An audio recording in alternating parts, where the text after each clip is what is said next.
All right, everyone, welcome back to another episode of the Birmingham Rental Investor. I'm your co-host, Spencer Sutton. I've got Matthew Whitaker here with me as as my other co-host, and we have a special guest today, Les Jenkins. And so, Les, we're excited to have you with us. Oh, great. I appreciate you letting me join.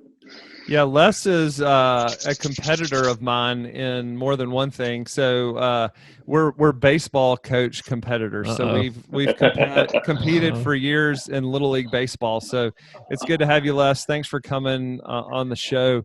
And I know people are going to learn a lot because you've been doing this a long time. How long have you been kind of in the Birmingham investment real estate scene? I would say around 15 years. I grew up over in Mississippi and graduated from Ole Miss back in '97.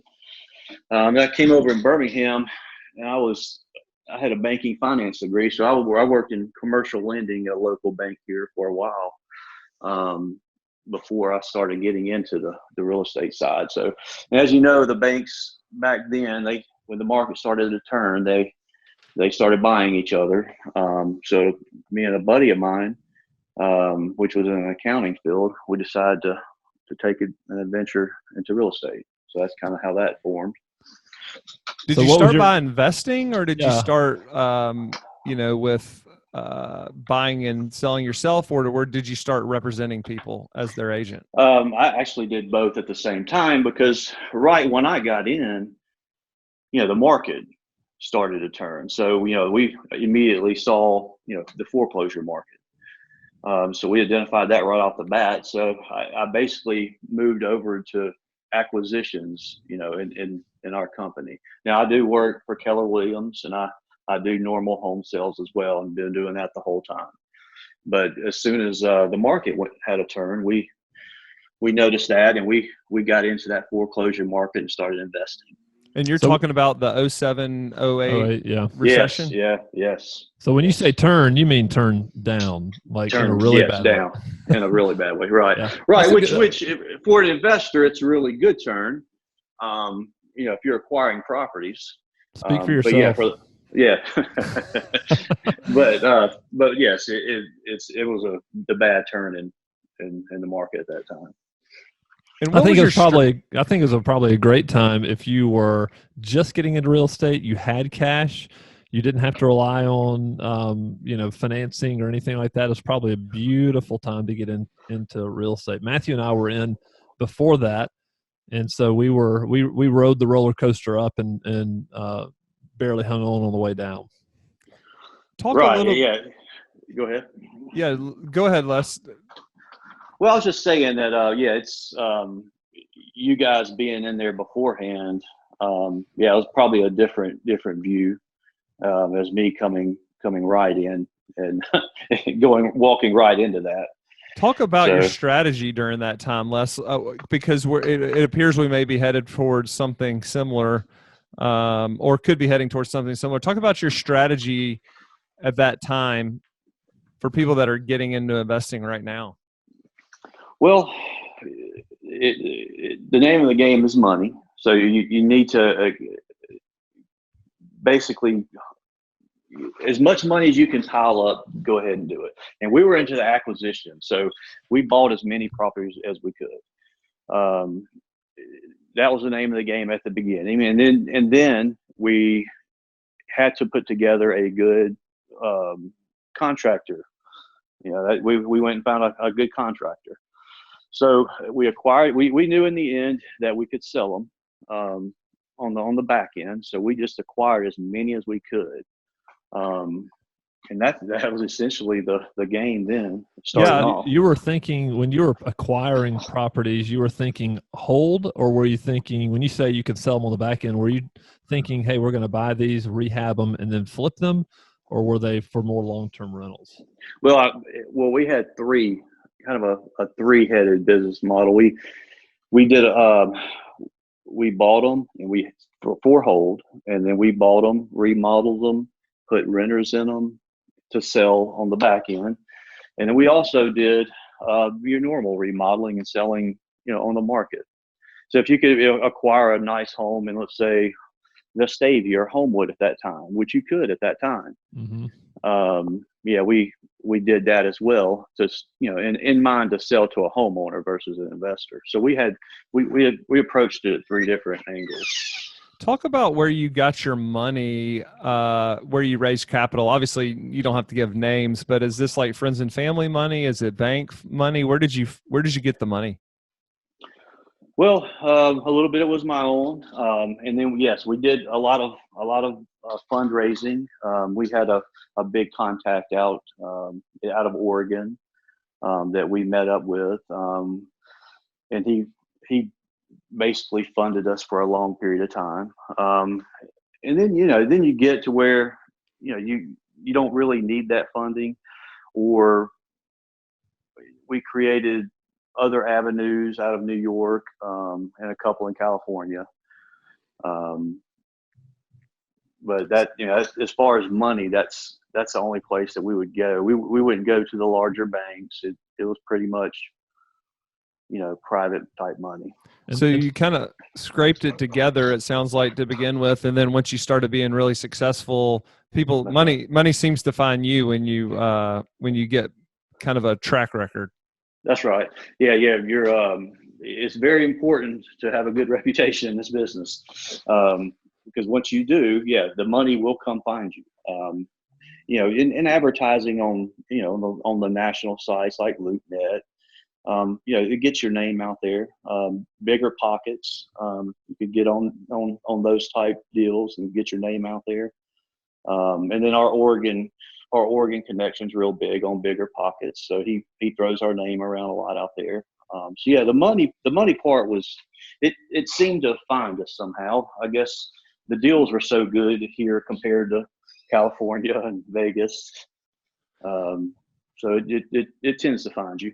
Talk a little bit about your turnkey business, because you mentioned that was one of your 3-headed, and this is you know, the show is really for rental investors. So talk a little bit about your turnkey business.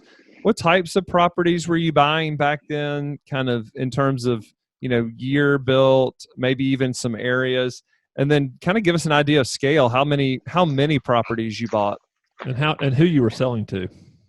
Okay. Well, wow. We, at that point in time, I could buy as many as we could get. That's how good the market was as far as, you know, finding foreclosures. You know that, Matthew. I mean, I would stay busy all month long, you know, nonstop, you know, closing deals. Yeah, for a while, that was a competitive, because it was like either me, you, or one other group was buying them. It was about 3 or 4 of us. Really, those were the good old days. We didn't know how good we had it at that time. Well, yeah, I would say I'd like to see that again, but you know, what comes with that is there's a really bad market for everybody else. So, well, it's possible.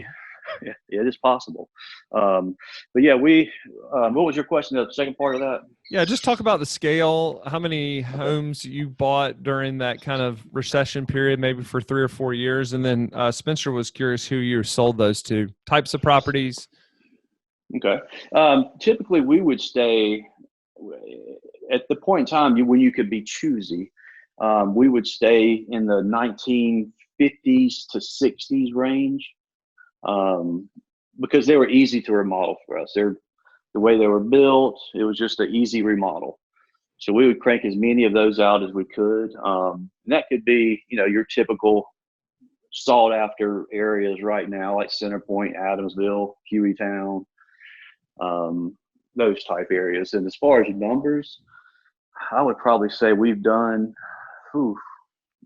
right now, I know we've done over 1,000 homes, probably 400 or 500 over in the East Lake Center Point area, and probably 400 or so on the other side, you know, Hueytown, Bessemer. You know, so you're just getting started. You're just getting started doing this. You're a newbie. What a newbie. And then the last part of that question was, who do you sell those homes to? Is it private individuals? Are you selling them to funds? What is your exit strategy for your turnkey? Well, that's changed as well throughout the years. You guys probably know I was about too. to say, yeah, when Matthew and I were doing this, there weren't a lot of out-of-state investors. There were not institutional buyers in Birmingham. So how have you seen that change? Well, it changed for a while where the big guys started coming in. I could put names on here, but I'm not sure if you want that. But there were some larger institutions that would come in, and we would hook up with them, and they knew that we were suppliers basically. So they would come to us, and as many as we could do, they would gobble up.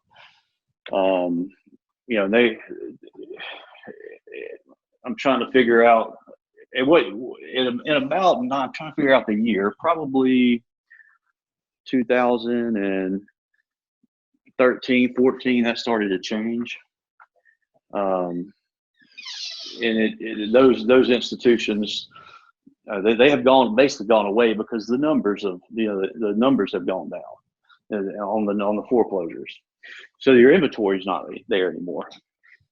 So now we're having to go to individual buyers. We have one in New York he kind of runs a fund, and he's bought. We put together 4 or 5 different packages of, let's say, 35, 40 homes, and they usually buy those like that. Now, individual buyers are tough to come by, to be honest with you, for us anyway, locally, because they want to do it themselves. And I know we plan on talking about that later.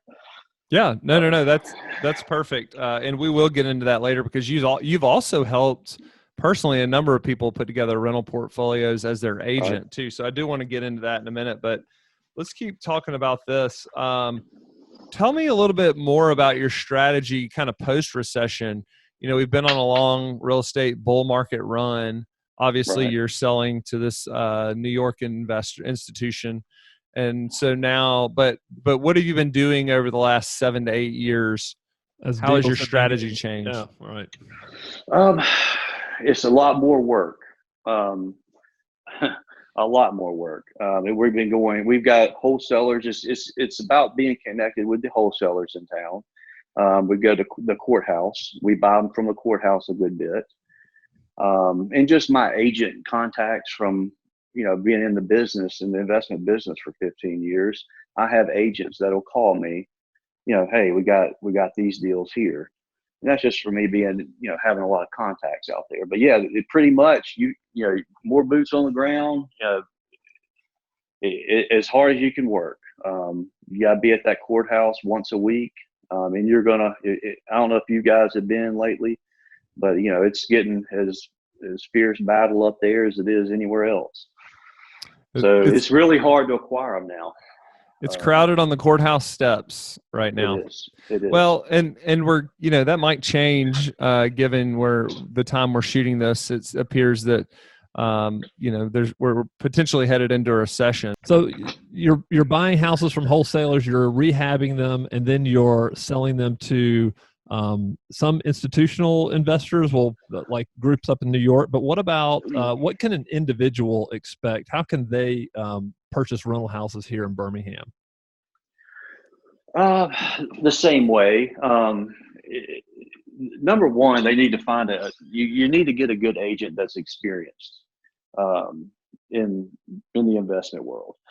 Just finding the normal real estate out of the phone book is, while they're good at what they do, you need to find somebody experienced that's dealt with investors, and it just makes it a lot easier. I do have some individual clients as well that I help, and one big market right now is spilling over from Atlanta. Atlanta, it's hard to find anything under the 1% rule over there now. So I'm getting a lot of spillovers actually from Atlanta.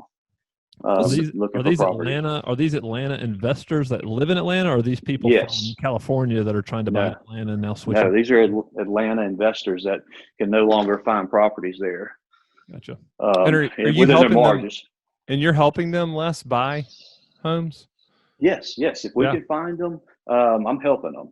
And I'm giving them avenues to search. It's hard. When you have a lot of clients, it's hard to to be there nonstop every day. So I try to find them different avenues, places to look, and to kind of do some research on their own, do some due diligence on their own, and then let me, come in and maybe acquire the property from them just from my connections that I may have. So a transaction looks like you kind of get them set up to, you kind of, instead of give them a fish, you teach them to fish, and then you're going to help them with the transaction and probably some of the underwriting and telling them whether it's a good deal. That's right. Yes. And that's important to have somebody here that knows if it's a good deal. I mean, there's, you'll have your agents out there that want to just close a deal. Well, our group, we try our best to have repeat customers. We don't really take on that many new customers. So these customers come back to us because they trust us, and they know they can get a good deal with us and know we're telling them the truth. So we really don't need a lot of new customers because of that. So my advice is to find somebody you trust. Even if you have to, tell you what I did when I started off. I fronted the money and I paid someone that had experience for me to do a deal with them. Just kind of bird tail them, just follow them along, go through the process. And I paid him to do that, but that was the most valuable lesson I've ever had, the most information I've ever had. So it's like a mentor. You essentially, you financed the deal and he walked you through the whole process. Right. And that helps you more than anything, is to find somebody like that. To find somebody willing is the trick, but it's very valuable information. Les, you've been talking about here, you said a couple of times, helping people find a good deal. Describe what a good deal looks like in Birmingham, Alabama today. Okay. Well, it depends on what level you're talking, but I'll just give you kind of a rough what we're doing right now. Your returns, you asked about returns earlier. That's definitely, they definitely have changed from where they were. So let's say if you're buying a deal for purchase price $50,000, and you put your remodel budget's maybe 20, 25. Well, your sales price that you're looking for that is going to be around 100,000. That's a good scenario there. But if you're selling it if it's going to be a rental property, you're in the management group. So that's why I'm trying to keep this in the rental. Yeah, sure. Perfect. Rental aspect. So if I'm looking to buy a rental house in Birmingham, what's a good deal to me? Well, I would start off with making sure, and that's talking with somebody like you guys, making sure what the rent will be in that area. Do not base your model off an inflated rent. If somebody's telling you you can rent this house for $1,000. Well, if you really can't rent it for $9,000, that's going to throw all your numbers off. And I've seen that happen too many times here locally. If you've got a management company telling you they can rent it for $1,000, well, you're going to base your purchase price, your construction, all your costs based on that $1,000 rent. And then when you get to the end and you're only getting $900, well, I've seen that happen many of times. A lot of times agents like you were saying, agents don't know what they're doing. They're notorious for overselling what they could rent. This should rent for $1,200. Don't worry about it. At least $1,200. Right, and that's us being in the business as long as we have. Those are the things that you just know and pick up on, and then that are helpful for new investors especially.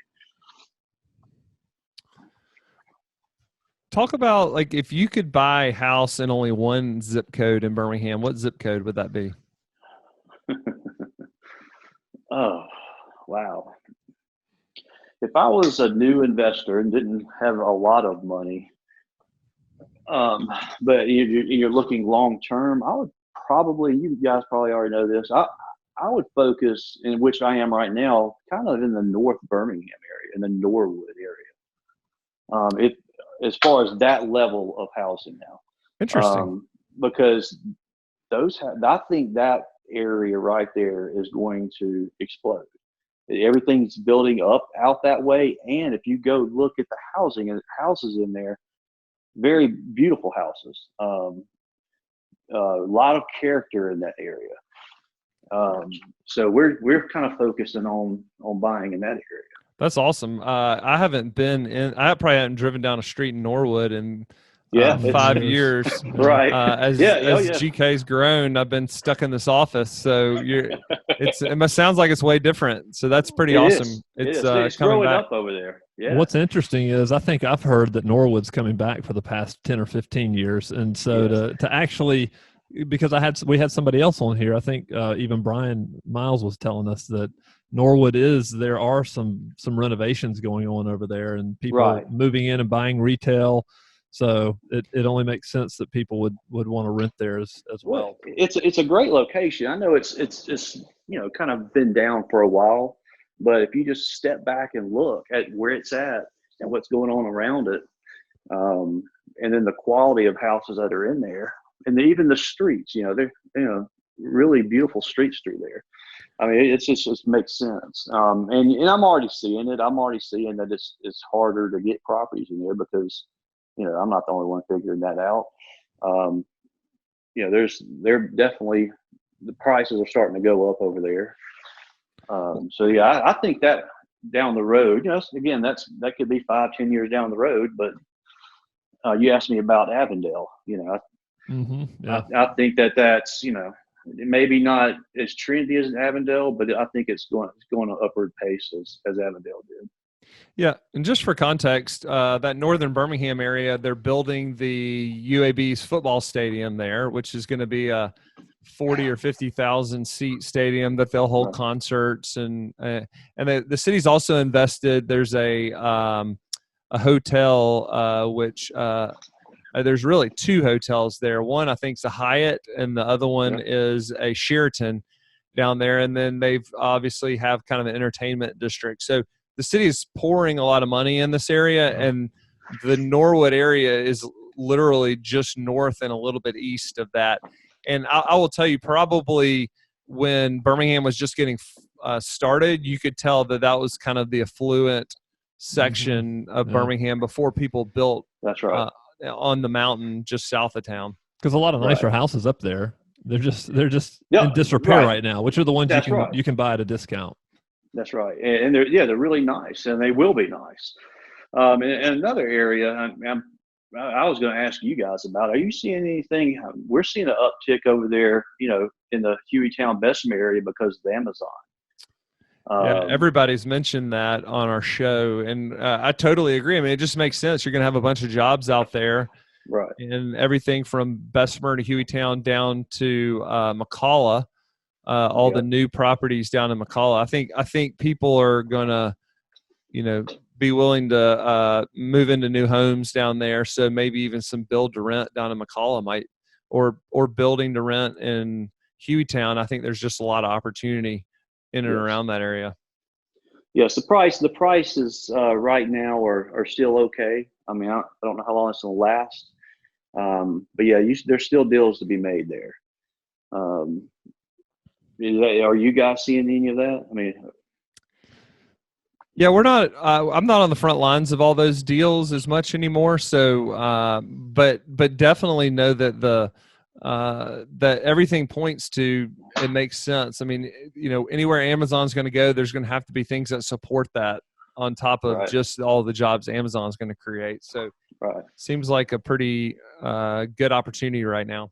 As well as we've heard from a couple of different people, Southeast Lake is continuing to come back. So they're seeing retail deals, in $150,000, $200,000 in Southeast Lake, which is amazing. Yeah, we're buying over there too. Yeah. 10 years ago, we were kind of avoiding, that other than certain pockets, but now, we're especially Southeast Lake. Yes, we're buying as many as we can get over there. Are those streets moving like better? Because there was a street that we never buy north of, but I mean, is it moving north where it's getting better north? Yeah. Not north side East Lake, but Just kind of coming down the hill Yeah, there. 3rd Avenue South, 2nd Avenue South, those streets. Are you talking about going towards Woodlawn? Or, Yes. Yes. Yeah. Woodlawn. I mean, you see the money they're pouring over there. I mean, they put some money in Woodlawn as well. But yeah, it's definitely moving as each street gets better. Yeah, it's definitely moving now. And the 80th block and above has always been, that's always been okay over there. But yes, Yeah, all the way, right. It's definitely moving. I mean, and those prices are being reflected too. Where I could used to buy one, 10 or 15,000, they're 25 now. So it's definitely, there's definitely more investors moving in those areas. I kind of want to pivot. You have a background in banking. I do. Talk a little bit about how you see successful people financing these deals. Are you seeing people pay all cash? What have you seen over the course of, a number of years in the banking industry and then moving into being one of those guys? How do you see like success over long periods of time? Well, it depends on the small bank versus the big banks. The small local banks tend to be more favorable to lend on these deals. Now, what's going on right now, I'm sure it's affecting the banks. I don't know how yet. We haven't gotten into it. But as far as over time, we've just from our perspective, we've always used, let's say, a line of credit from the bank. But it has to be secured by the properties. Well, when I was first starting out, we didn't have to do that. When I was in the bank, we would secure, as long as you qualified. I mean, we would lend on unsecured basis. The good old days. Yeah, for sure, no doubt. Well, then then the banks went down, and then I'm sure that's partly to do. But now they're a little tighter on the restrictions on what they'll lend on. But there are other entities out there, and I could probably get you some names after this that we use that we send to some of our investors that maybe want to leverage a little bit. And these banks will go in and they'll finance 40 homes. Do they leave lender? Will the banks leave them on their balance sheet, these 40 homes? Now I've heard some local ones will. There are some local guys that will, but for the most part, I'd be surprised. It's changed. It's been 20 years since I was at a bank. So do you know the Fannie and Freddie rules now? Is it still 10 rental properties? Last I heard, yes. Actually, I had somebody the other day wanting 4 or 5 out of our package that we have now, and he said he only had room for 4 more due to the guidelines. So I would take that as a yes. I'll tell you a funny story. My wife went in to get a car one day, and she was financing it at a credit union, and the guy comes back and says, "You own 3 houses." And she was like, "No, I don't. Somebody's stolen my credit." And she finally realized that her husband was the one that had stolen her credit. Now, she had obviously signed the documents, but she had forgotten she owned 3 houses. And the guy was impressed. She had a great credit score, which she didn't thank me for. But right. Well, I'd like to talk a little bit about the current environment. Do you think that your strategy is going to change as things start to worsen? For context, we're shooting this in April, and the coronavirus is kind of in full swing, and nobody knows what's going to happen in the future, but it appears it's going to cause a recession. So thinking through, let's say it does cause a bear market, a real estate bear market for a while. Do you think it's going to change the way you approach buying? Is it going to change the way you approach who you sell to? Just kind of any thoughts you have on that? Well, I would probably, in a sense, revert back to the way we used to do it. We would probably, you're saying the market turns and the foreclosure market picks up and there's more foreclosures. Correct. Yeah. So I would definitely start to, the acquisition phase again, finding as many as we can. And that's, if there was one thing I look back at and I regret, probably out of everything, and I was inexperienced at the time the first one went around, and that would be, I would probably hold a lot more properties than what we did. We were into the flip, get them ready, rent ready, and sell them. So I do have hold properties right now, but I would probably focus on building a larger portfolio for myself, actually. Let's say we go into a real estate bear market here. What do you think that's going to do to the wholesalers out there? I'm just kind of curious. I mean, because that's, in talking to a lot of investors here lately, they're getting a lot of deals from wholesalers, which I'm guessing these wholesalers are spending money on, advertising, mailers, right. all kind of stuff. Yes. Well, I would hope that their business would pick up, but there will be other avenues for people to get those where it may hurt their business. But like the courthouse and MLS and where people don't need a wholesaler as much. But if they're out there being aggressive, they may can pick these up before they reach that status. If I was a wholesaler, I would be looking at the pre-foreclosures or someone who's having a problem and trying to get those houses before the foreclosure process starts. Les, if somebody wanted to get in touch with you, obviously you're still out there helping people buy homes. What would be the best way for them to do that? Just feel free to call me anytime. My number is 205-617-1662. But are you guys giving out information there? Do I need to give them my email address? Yeah, if you want to, give whatever you want. We're going to be very transparent. That's right. Okay. So Les Jenkins 32 at Gmail, and I'll be glad to help answer questions. Anything you may ask about the market, or if I can help you find a property, I'd be glad to help. Yeah, so Les, this has been really awesome. I appreciate you spending some time with us, kind of going through the Birmingham real estate market, Birmingham rental investor. Is there anything we missed that you'd want to tell our audience? I'd be glad to. I want to know how this is affecting you guys, the coronavirus, and I just want to say, and it's not a plug for you. You didn't tell me to say this, but I've been watching you guys, and you guys have been awesome on your response to this. Very thorough.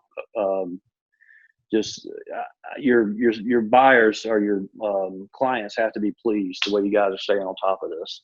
Because I have properties actually with your management group, just full disclosure, and I'm getting all your emails on the COVID stuff, and man, that's really good stuff you're doing. Yeah, obviously it's affected the business. It's increased the tenant communication a bunch, and our tenant comm folks are doing a great job of that. And we're just trying to structure it so that it's easy to understand, so that I can look at it as the CEO or whatever of the company and know where everything is in the process. So we're working through. We had about 150 residents reach out to us, which I think makes up almost about 6% of our residents. We also think that there's kind of a hidden another 4 to 5% in there that maybe either didn't reach out or doesn't know to reach out. So we're kind of expecting about a 10% difference this month in collections. Thus far, that's not bad at all. No, I'll tell you, when we first heard about it, I was like worst case scenario, 50%. What happens if 50% don't pay? So 10% 3 or 4 months ago would have been great, and that's about what it's going to be.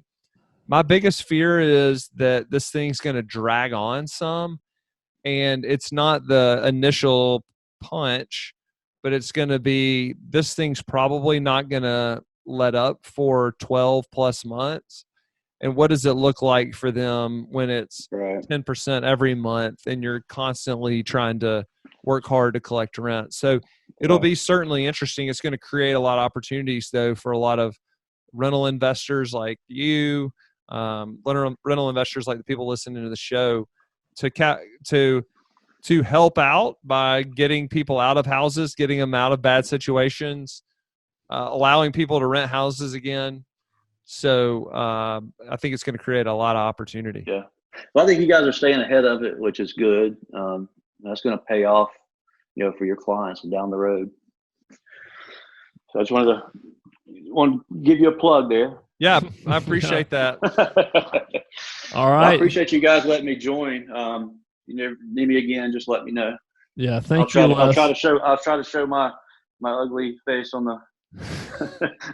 Once you can shave again and take off your pajamas and dress, then I'll let you know. That's right. Then we'll. That's what the real investors do, though. They all just work in their pajamas all day. That's the truth. There's no doubt. And us property managers have to get dressed for a living. Make sure you guys edit all that out.